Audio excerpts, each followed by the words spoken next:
It's 5:30.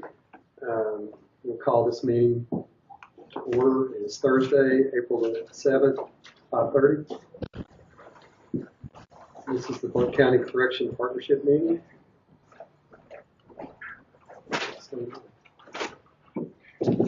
So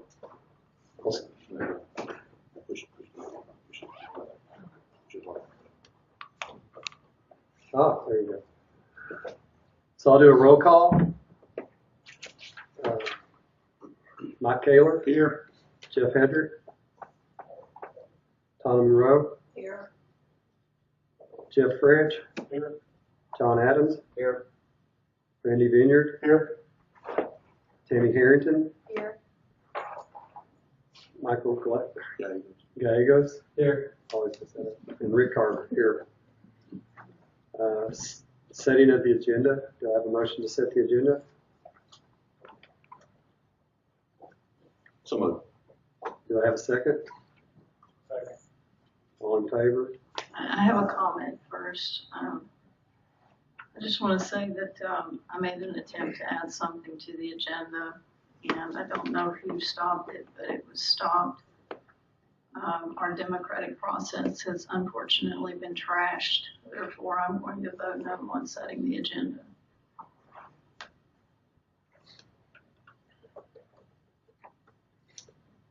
So, all in favor of setting the agenda, say aye. Aye. All opposed? Opposed. The agenda has been set. Approval of the last minutes. Do I have a motion to approve the minutes of March 29th, 2016 minutes meeting? Recommend approval. Do I have a second? Second. All in favor?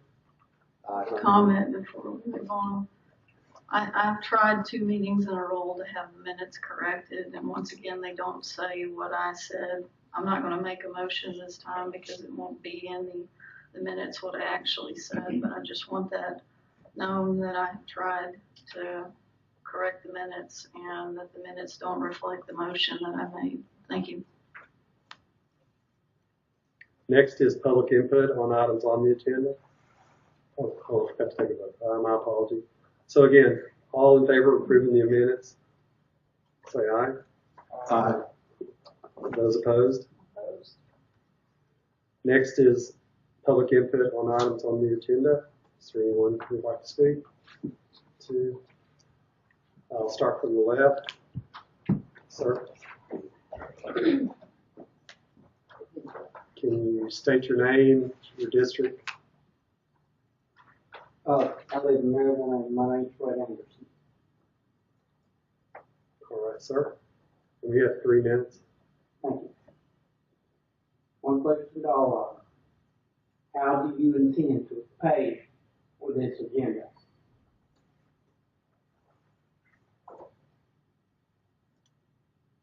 Somebody give me that?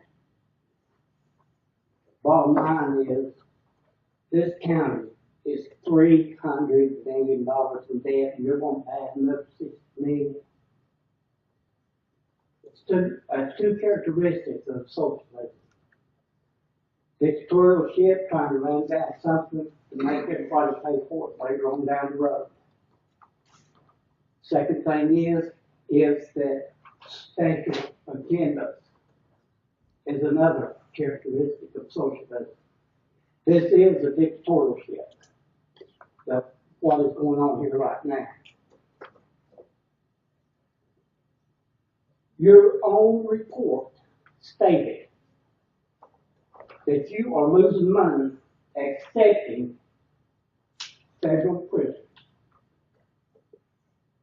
And that in itself is not acceptable.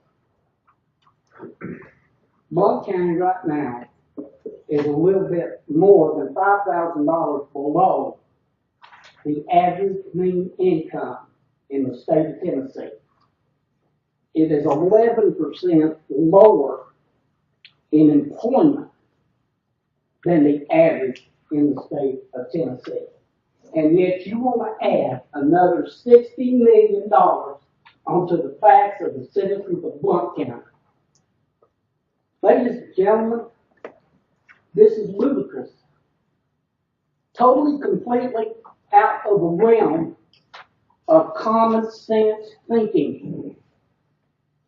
You don't have your own house in order. And that goes for every department in Blount County. You have your heads in your duffel bags instead of looking at what the actual problems are that are going on in this county right now. You could care less about the people of Blount County. This agenda right here is nothing but a kickback money maker for certain few. And I'm tired of every year each department coming to the Blount County and saying we need more money, and you do a property tax hike, and then you consider a wheel tax again and again and again. We're over it. We've had it. It's more than intolerable. It's unsufferable. 20 seconds, sir. That's fine. 20 seconds is enough for me to sit here and look at each and every single one of you. And if you got any common sense at all about it, you'll vote no on this agenda tonight. Thank you. Ms. Taylor? I want to address an issue that covers pretty much everything. There are a lot of, I'm Jamie Bailey, sorry, 10th District. There are a lot of people in this county that have lost trust in the leadership. Time and again, things happen behind closed doors.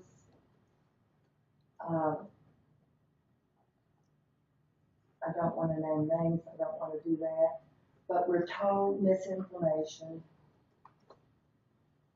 A lot of us have been concerned for years about the jail. It's been overcrowded for years, and we're taking federal prisoners for years and told that it didn't make any difference. We're overcrowded anyway, and that we were making money. But then we found out the money was being put aside to build onto the jail. And I think now we have 2 million, maybe. And this just sits in the face of the taxpayers. Another thing, I've been in the jail, thank you, Mr. Hines. I was so surprised to find out that whether there are 300 prisoners or 600 prisoners, that we have the same staff. Now that just doesn't make sense to me. It's got to wear and tear on those people that work in the jail. And where we were told that we're making money, I mean, did they consider the increase in electricity, the increase in the wear and tear on the washers and the dryers and the dishwashers and the dish dryers, and the extra blankets and the extra beds or boats, I think they call them? I've seen some of the blankets and there were more holes in them than there was blankets. And things just never seem to get done. And I hope this committee can actually do something. I know we were told that just building a bigger jail is not going to take care of the problems. 30 seconds, ma'am. 30 seconds. And we've got to come up with some programs that keep these people out of jail. I think it would be a good thing for the sheriff to say, no more federal prisoners. I think that would give trust, more trust with people. Thank you. Anyone else for public input? Marilyn Willett from District 8. What? Just, Oh, yeah, second. Okay. Oh, we don't have another. Oh, I'm sorry. I have big mouth. Marilyn Willett, District 8. I would think our finance director, and I concur with everything that Mr. Anderson said, I would think that our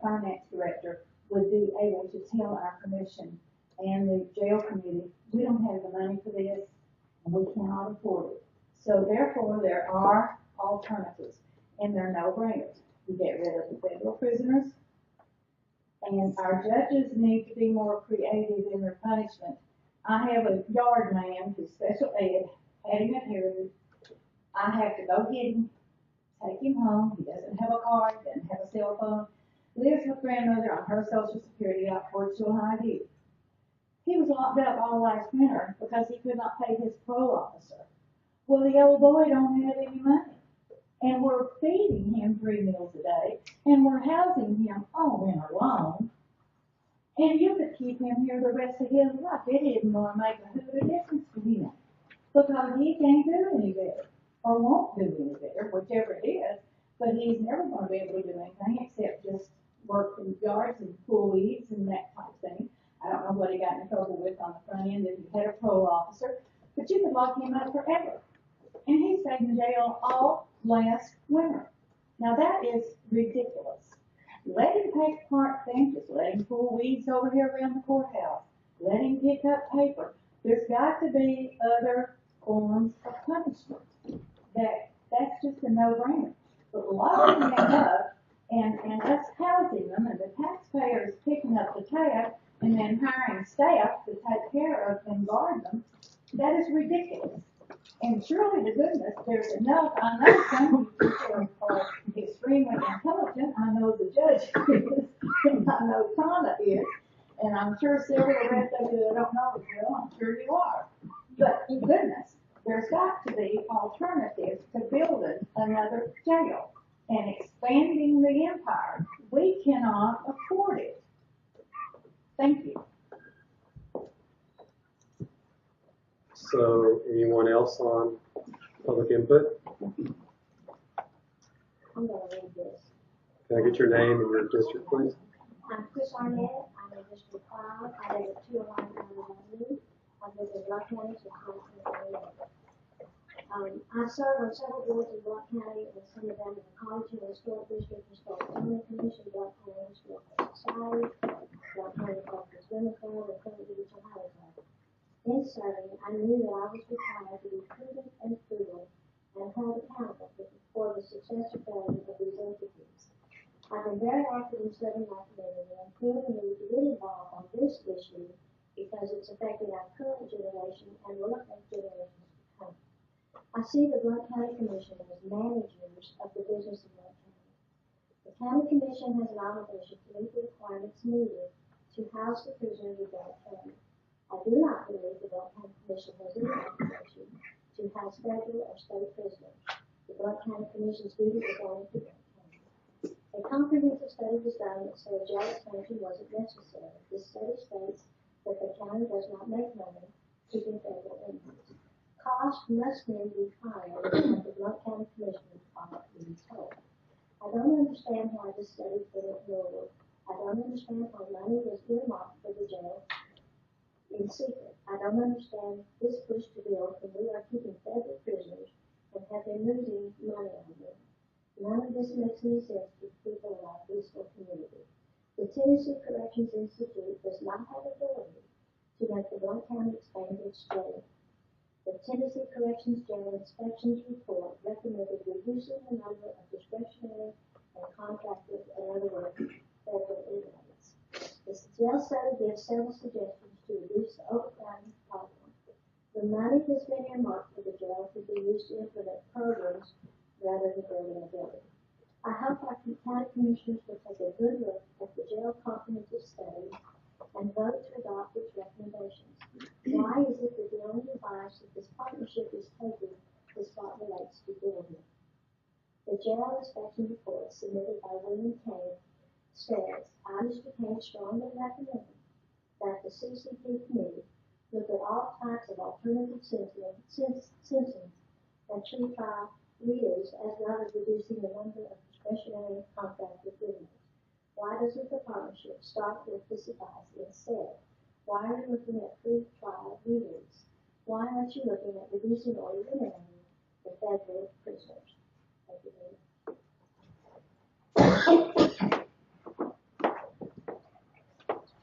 Anyone else?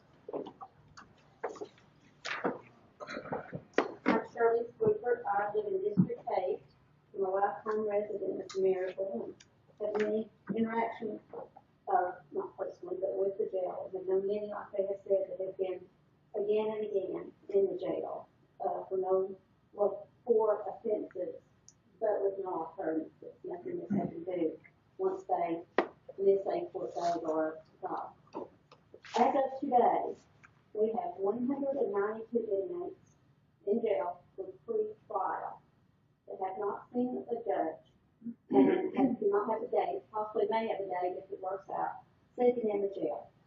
There are only 161 actual sentenced inmates. There are 68 federal inmates, and the Tennessee Department of Corrections has 147 inmates. The majority of our inmates are pre-trial. It doesn't seem to me that there's a problem with the rooms. There's a problem with getting these to trial, whether or not they're even staying in the jail or not. And each of these, total of almost 500, are charged $33 a day per person. That's a huge amount, and when you do the math on 192 a day, that would add up to quite a bit.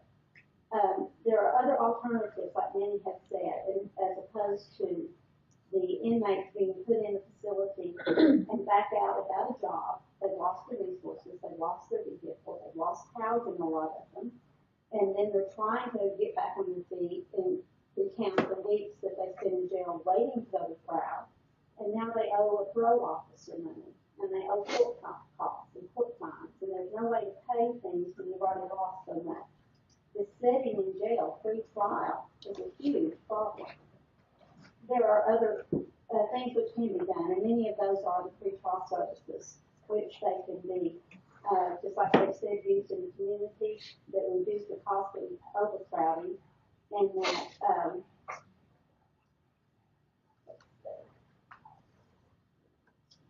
an effective pre-trial program can incorporate contemporary validated assessment instruments, evaluate the defendant's risk, determine the necessity for further evaluation of particular services or treatment that identify individuals with special needs, mental health issues, and substance abuse. Unfortunately, Blount County, we don't have those facilities. We have many inmates that have mental issues, that have substance abuse issues that need to be corrected. And so I would say no to building the buildings. I would say yes to dealing with these people that we have sitting in jail that have not been tried yet.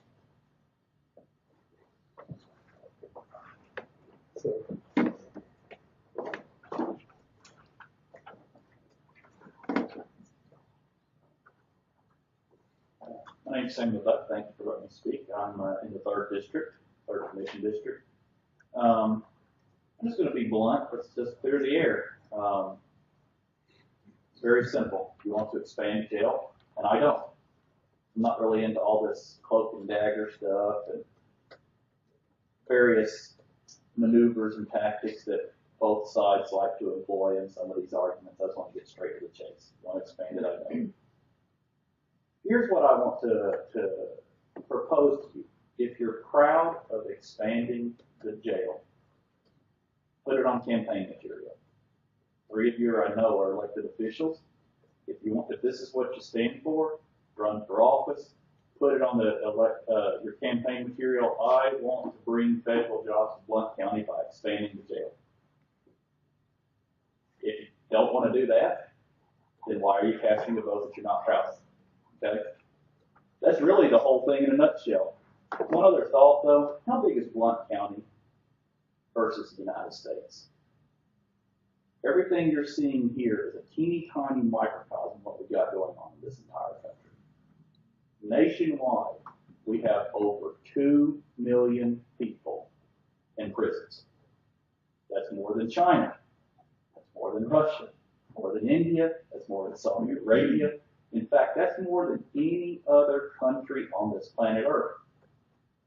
If you add parolees to that, the number goes up to 6 million people.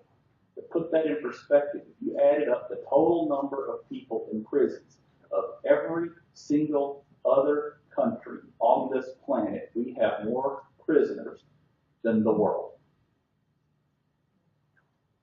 land of the free and you're wanting to be part of the problem. That's all.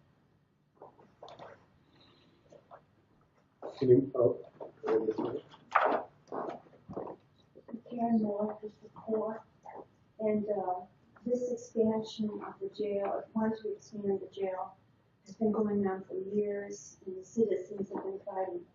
They don't want a Brushy Mountain prison in Maryville, Tennessee. It's not a tourist attraction. And the Brushy Mountain prison is closed, and it's a museum now. So people that want to see a prison museum, they can go up to Brushy Mountain. Blount County is a beautiful county. We do not need to be a prison county. And there's other ways. I'd like to see our money put to use to help the prisoners, help those with drug issues and other serious crime issues to better themselves so they don't have to be permanent inmates. And our citizens want that. And I just wish this committee would listen. The people have spoken over and over and over again. They care about our jail staff. They want our jail staff to have the best facilities possible. They want them to, their safety. We're concerned about their safety. And by being overcrowded, it is harming these valuable staff members. And it's not fair to them when it does not have to be that way. We do not have to have federal prisoners. And we do not have to be holding the state prisoners. This prison business is out of control in the whole nation. We're #1 in prison attendance, and that is just terrible. Incarceration, what a thing to be proud of. It's disgusting. And I hope this committee works hard to correct the issue.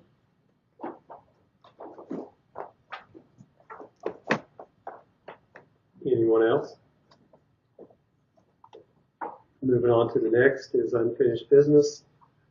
Seeing there's no unfinished business, we'll move to the next item, which is discussion of possible action regarding the suitable public solicitation of professional help for the program and or design services.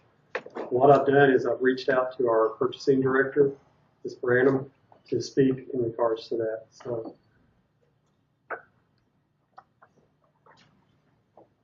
thank you, Kay Graham, on behalf of purchasing. Mr. Vineyard had contacted me earlier this week regarding Mr. Bass's recommendation to put an RFQ out on the street, request for qualifications. I contacted Mr. Bass, and after a conversation with him, he let me know that time is of the essence in this scenario, that at the end of June, or sometime in June, that the mayor and the sheriff and himself needs to have some sort of report that they can show that we're making forward progress. And at this point, to put a request for qualifications on the street, we can do that, but you would need to make an action tonight to get us to put something that we can validly use on the street. That being said, he directed me to Mr. Hart, which gave me a document that I'm in the process of reviewing that I think that would be beneficial to our county that was recently used in Madison County. And that's just kind of where we are at this point.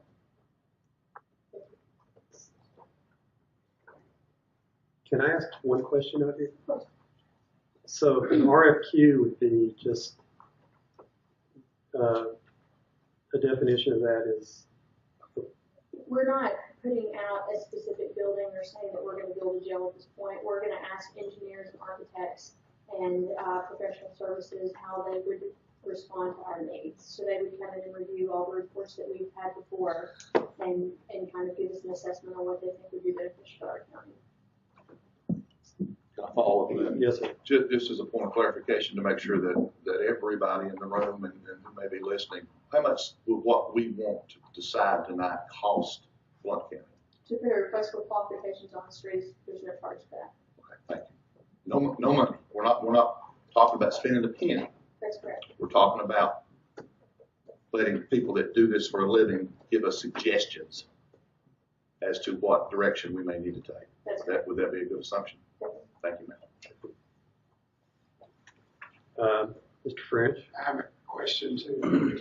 As far as the request for proposal, the description here also says professional help for programs, which does not necessarily mean buildings. Am I correct in what I'm saying in that?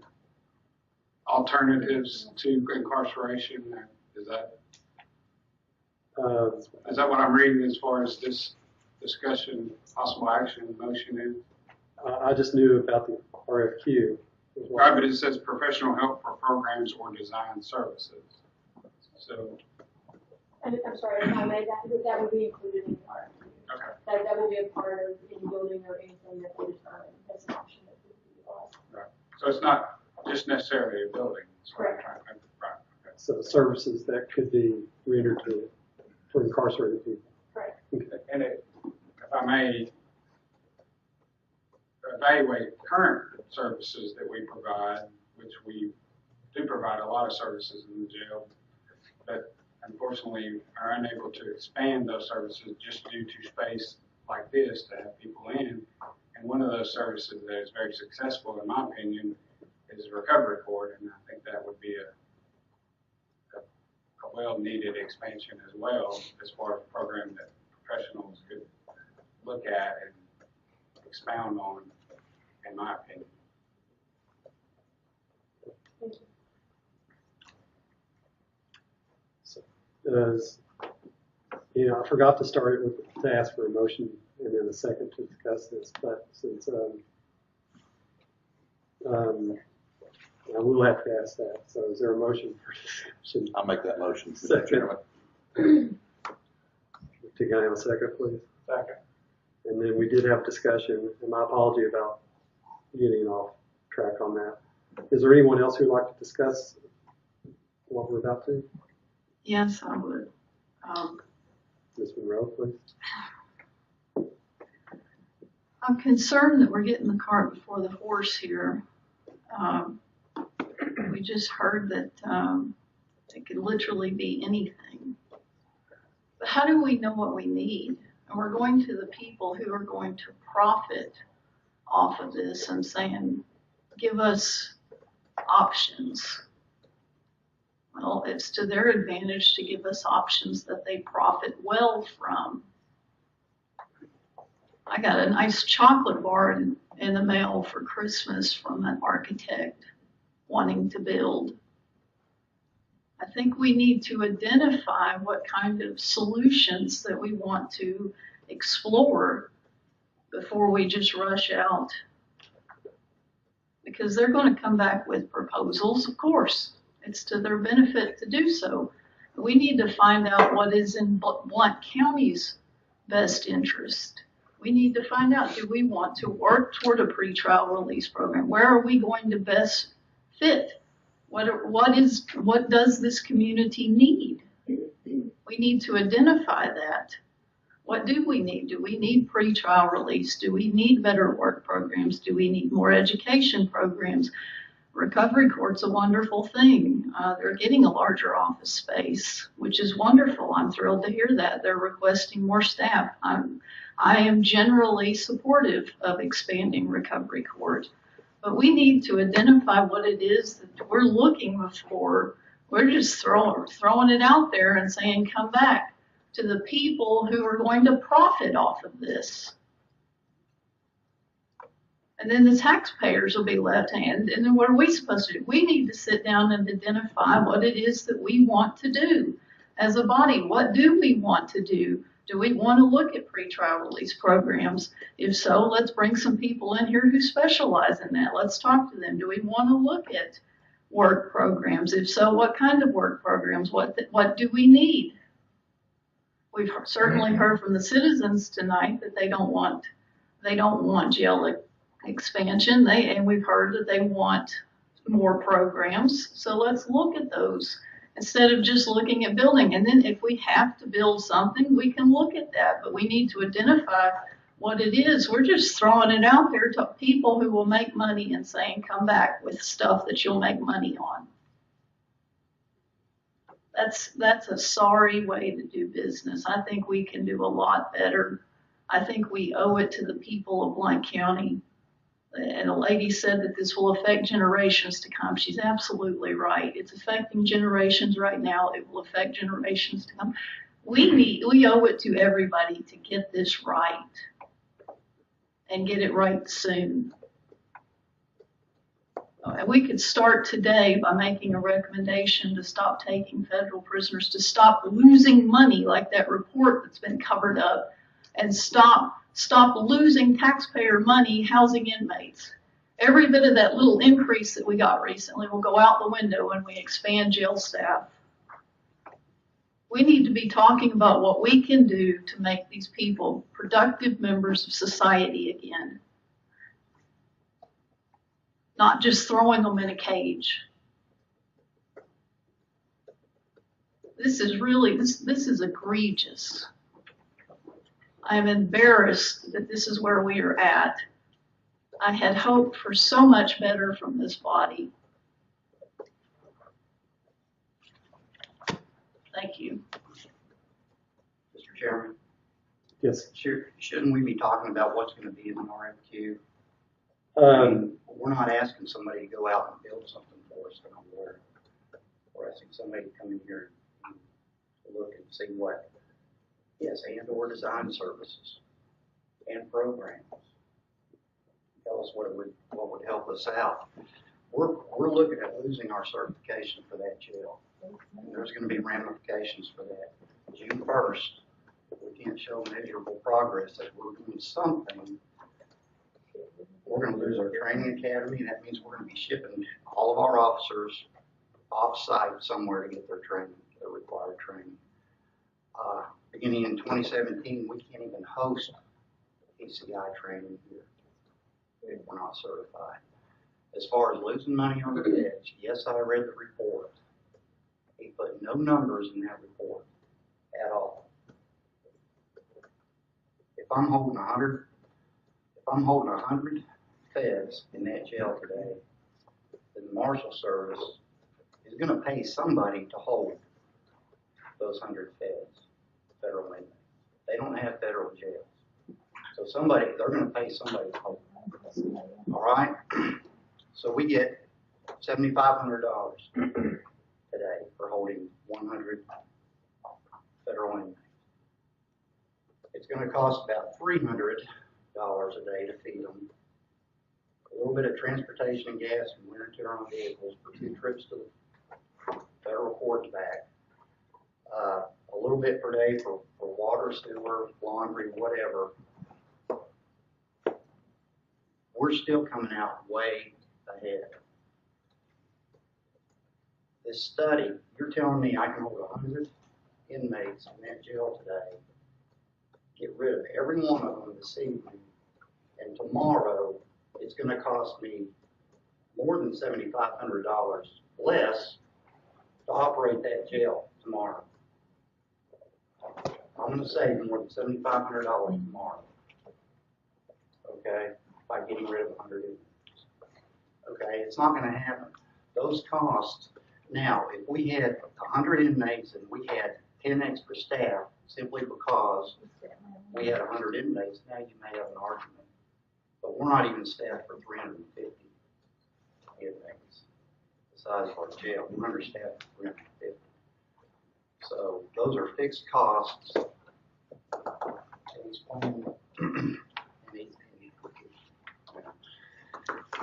As far as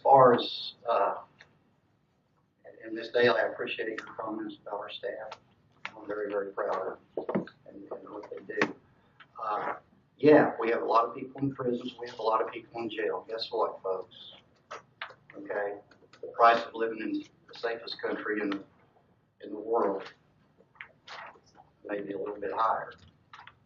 Some of these people need to be in jail. And if they're not in jail, they're going to be in your neighborhoods, all right? And you're not going to fix everybody. We are tapped out on programs. We don't have any place to even expand any programs in our jail. And that's where the programs begin. Without a jail, when we heard our last meeting, without a jail, you can't have programs. Expanding is one part of it. It's not the only part of it. Blount County is growing. You have to deal with it. All right, you have to make some hard decisions. But we're hurting, and it's only going to get worse. And we need to be thinking about what we're going to be doing in the next 30 years, not to fix this current little problem right now. We need to think way in the future. But we're going to be sitting. We're going to be sitting here very shortly, regardless of what we do, with the same problems. And I don't know where the people are throwing out this number of $60 million. Where did that come from? Because I've been to all our meetings and I never heard $60 million thrown out anywhere. Or even I don't remember us even talking about spending the time. So, I don't know if I missed something or what. Anyway, I'm sorry. I didn't cry. Would anybody else like to speak?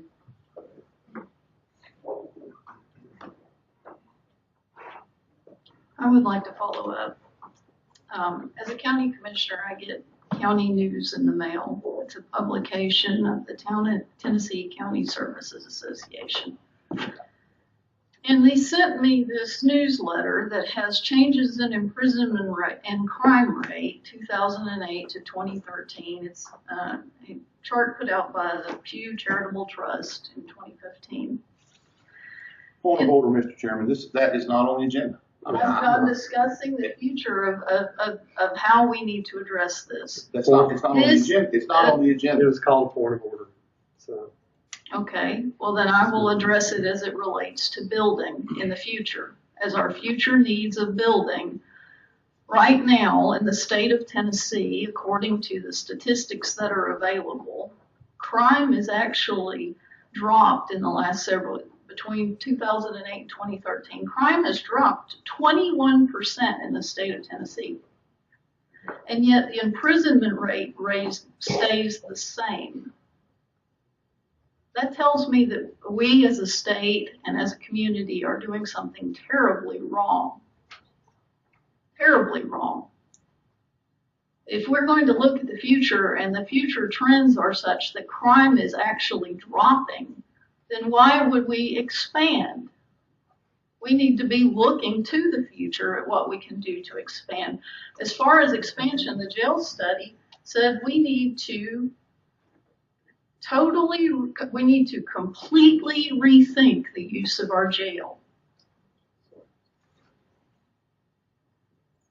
So that's what we need to be doing. We need to be sitting around talking with Mr. Adams about how we can improve efficiency and communication between him and the courts, which they're getting a new software program. We need to bring people in that can talk about programs, talk about what kind of space we need for those programs, how many people they can accommodate, share the successes with us, share their failures with us. That's the type of things that we should be discussing. As far as the losing money on the federal prisoners, it's on the numbers are available on page 33 in the ILPP report, where it says that we only create the appearance of making money by understaffing the jail and crowding it.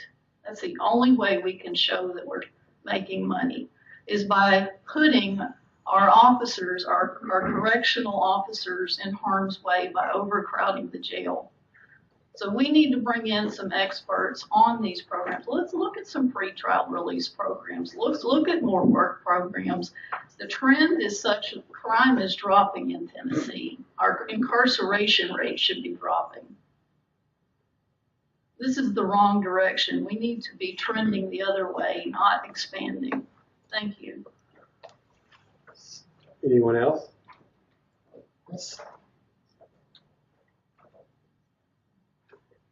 Press it down. May have to just hold it down. Press it quick. Thank you. I just wanted to make a comment on some of the discussion. And part of my comments are going to include some of the things that I heard from the audience. We have a pretrial release program. We have one in this county. As far as treatment programs, that's something that we talk about a lot. We try and do that as best we can. The comment that Chief French made, our drug court, now called recovery court, goes back at least 15 years. I think. 1997. So I mean, that's not some new idea. Similar to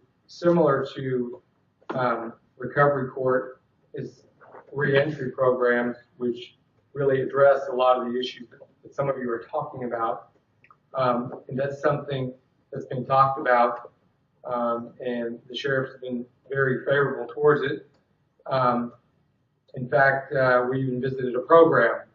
The reality is, though, that all of these programs that allow people to live in the community safely, when I say safely, I'm not talking about the defendant, I'm talking about the members of our community. They have to build off of a platform, which is the jail facility. That's where a lot of these things start. You know, the law favors, everything we do is governed by state law, and the law favors trying to get people back into the community. And that's what we do. You know, to say we don't have alternatives, now I've not checked today, but the last time I checked, we had like 1,800 people on our county probation. That is an alternative. Those are all potential people who could be serving jail sentences fully or partially. So it's an attempt to get as many people out of the jail as possible, but at the same time, you're trying to achieve the goal of public safety. And you know, public safety is very important. Maybe I'm more in tune with it than some other people about your neighbors and victims of crime, because we deal with it every day. And when we talk about building or needing a facility, you know, you may be thinking, well, I don't want to pay that money for a defendant. You're not paying it for the defendant. The point is, you're paying it for your neighbor, you're paying it for your family. Because, you know, anything we can do within the bounds of law to reduce the members of our community that are victims of crime, and that's what we're trying to achieve. We want less victims of crime. That's what we're trying to achieve. And it's not an exact science, but the reality is that there's some people who can't handle community release, and they make your neighbors victims of crime, and they make your family, and you need a jail for them. And so it's not exact. As far as pretrial, one of the speakers talked about 192 inmates that are pretrial. That is such a wide spectrum. Pretrial could mean I have one charge and I'm unadjudicated. Pretrial could also mean I picked up a new charge and I'm in jail on a probation violation for a felony. I'm on probation for another felony. I mean, you're going to be pretrial. Okay, so as far as 192 people that are just sitting in the jail with nothing else holding them but a new charge. You looked at the numbers. I didn't. I don't know if you knew the kind of gradation in there, but it's a wide spectrum. So sometimes numbers can be deceiving. But I'm just basically saying to you all, the members of the community, the law favors, and we're all conscious of it, and we are trying to put people back in the community, but at the same time, you just can't ignore public safety. And if you dump too many people back into the community that should not be there, that won't behave themselves, then you're going to see public safety suffer, and you're going to see the crime rate go up. That's just the reality of it.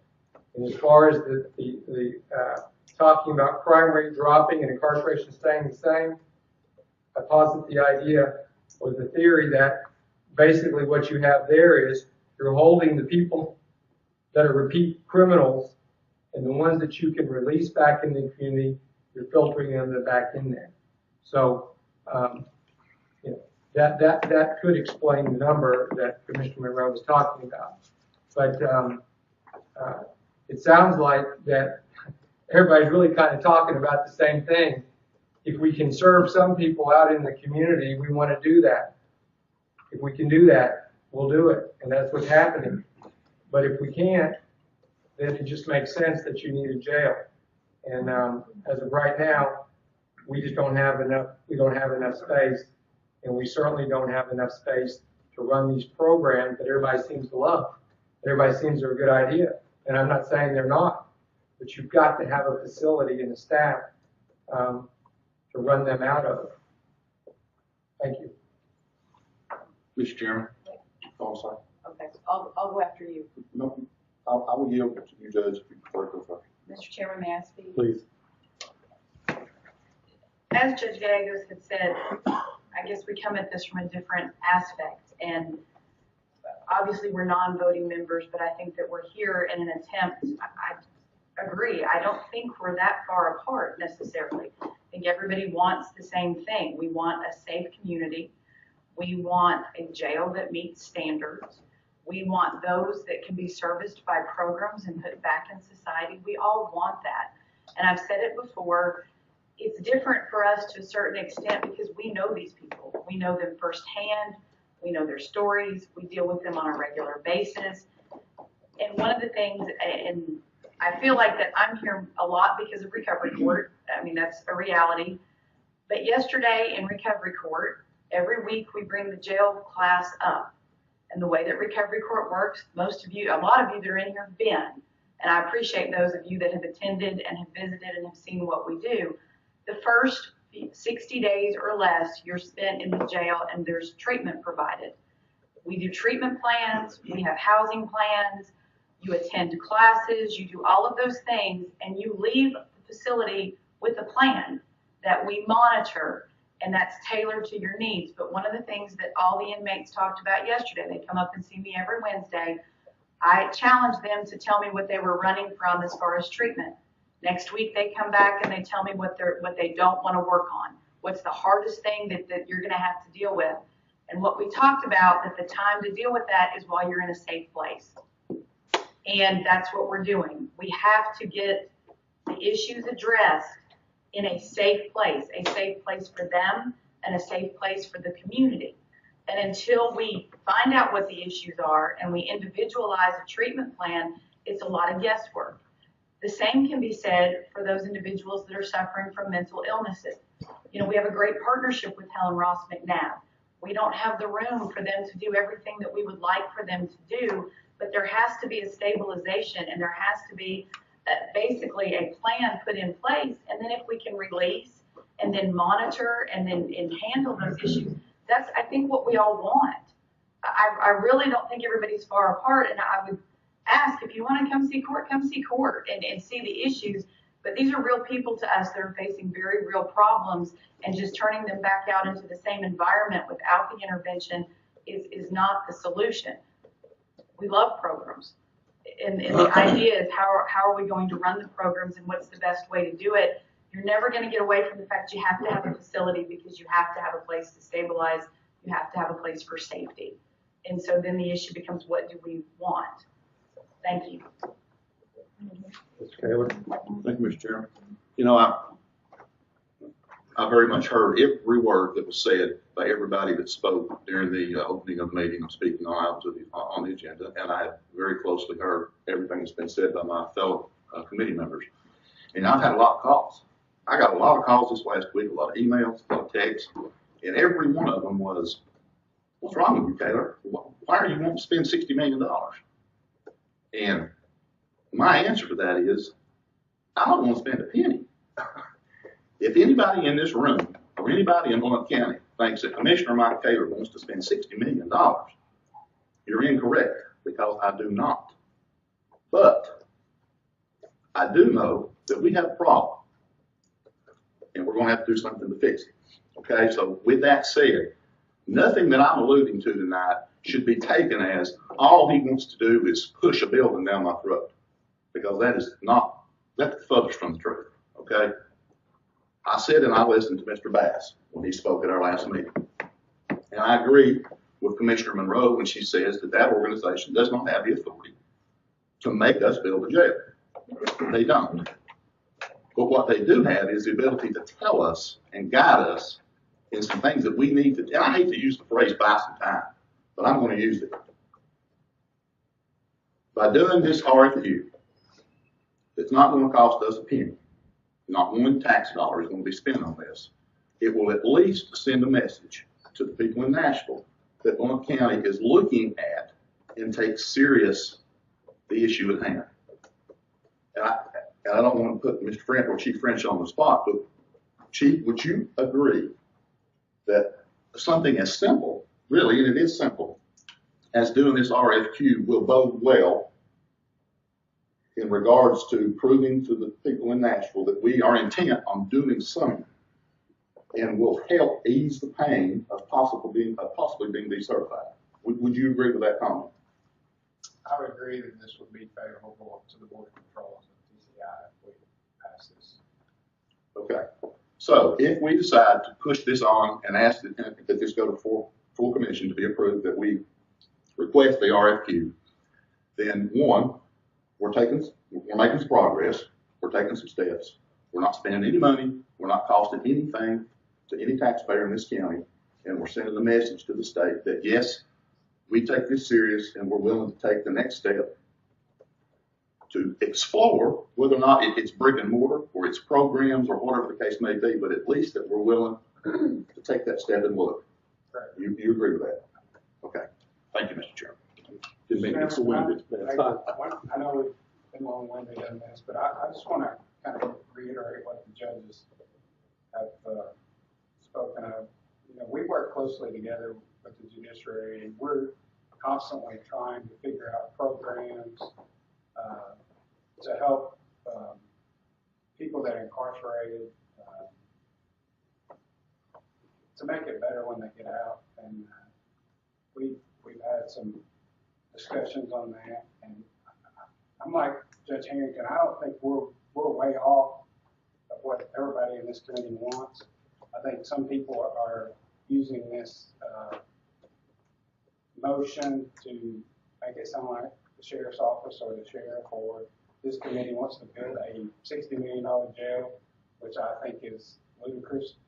I think that's why I wanted to point out that this solicitation and these findings could be that we just have a program-based professional service come in and tell us what we need to do to help us in our facility. I think that's why I wanted to stress and I would like for the secretary, before we vote on this, to actually read what this says, because it says nothing about building a jail. It says it's a request for proposal or qualifications on professional programs and or design services. And or means it can be, you can have it or you can take it out. So there's nothing, there's misinformation and people are giving out to the public that this committee is, all we're wanting to do is build a jail. That is false. We're wanting to work with everybody to come up with the best solution possible. And you can make comments or have snide remarks or whatever, but that is what is true. Thank you, Mr. Chairman. Thank you. Any further discussion? I'd like to make a motion.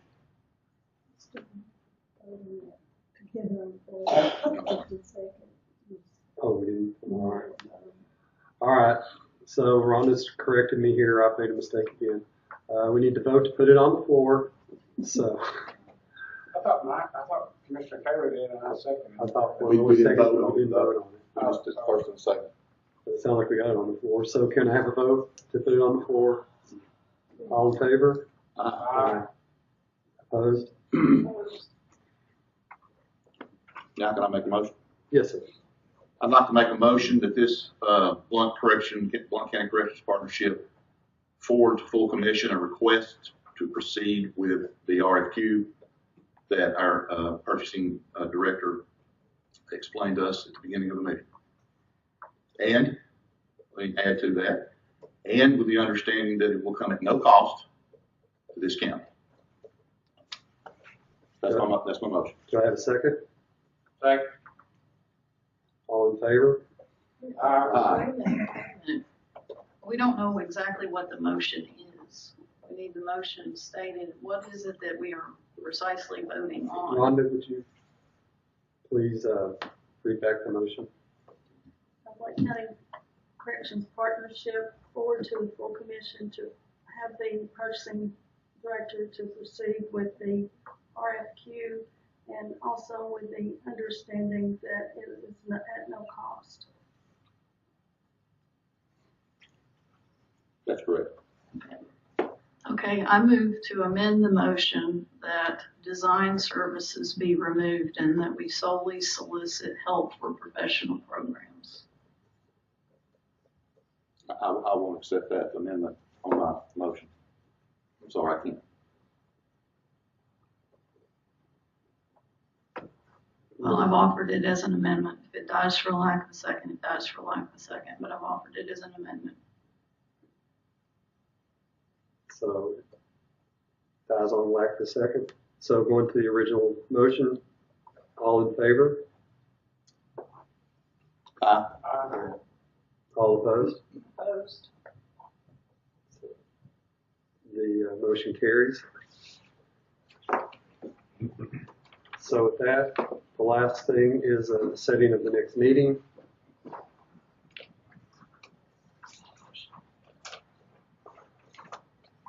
When would you suggest, Ron?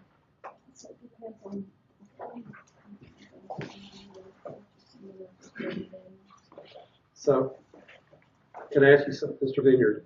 So we need to get this, we have like 30 days to get this put together. Is that my understanding? Or do I need to speak to Katie on that? 30 days should be sufficient time. I'm going to work with CPAS to make sure the specifications will meet our needs, but 30 days should be sufficient. Mr. Chairman, before we do anything, I think the commission needs to vote on it. Mr. Taylor's amendment I'm just saying was to forward it to the commission, not, so the commission has to act on that, so it's not just us acting. Okay. Am I correct, Mr. Taylor? It's my understanding that my motion says that this committee will forward our recommendation to the full commission. Can I ask Ms. Branham? You're correct. Okay. Are we correct on that? Does that have to go to the commission or? By the 57 Purchasing Act, which is what we're governed by, it does not have to go to full commission. You as a body can request that we do this, that the purchasing, on behalf of purchasing, that we do this ourselves without going on to full commission. So if you wanted to move timely, you could just give me the direction tonight. We could start the process tomorrow. So with that said, anyone want to amend the motion that it move forward from us to the purchasing? Since I made the motion, I would like to get some input from Mr. Vineyard. Can you yield anything, any information as to what your thoughts are on the way we take it from this point to the next point?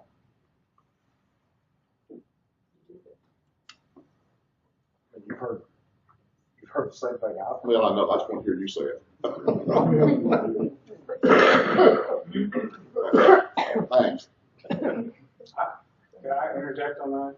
Yes. I don't think by taking it to commission, we're going to hamper ourselves in any way to with the board control. Okay, again, since I made the motion, it is my preference that this go to full commission so that everyone will have an opportunity to speak to it rather than just the people on this committee. So I prefer that it go before full commission.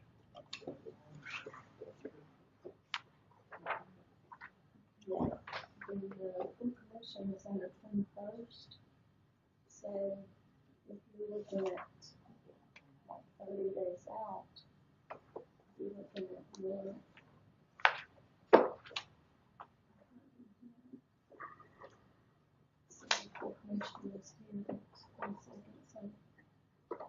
Does May the 23rd or the 24th favorable to everybody? Those 2 days? No? I think that. I'm sorry, you asking about a meeting date? Yes.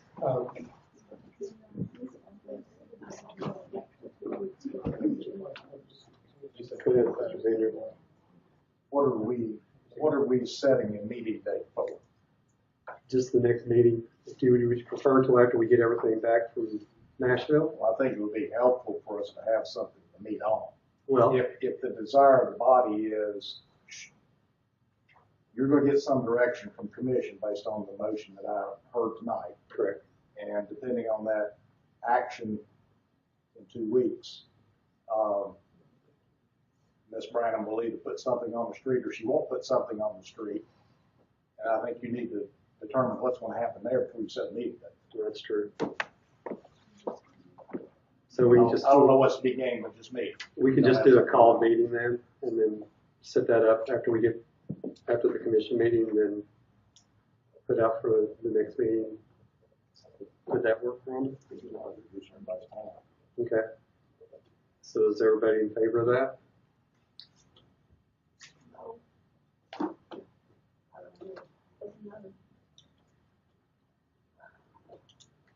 So do I have a motion? Matter what, because you won't let me put anything on the agenda, so, no, I'm not in favor of that. That allows you to set and control the agenda.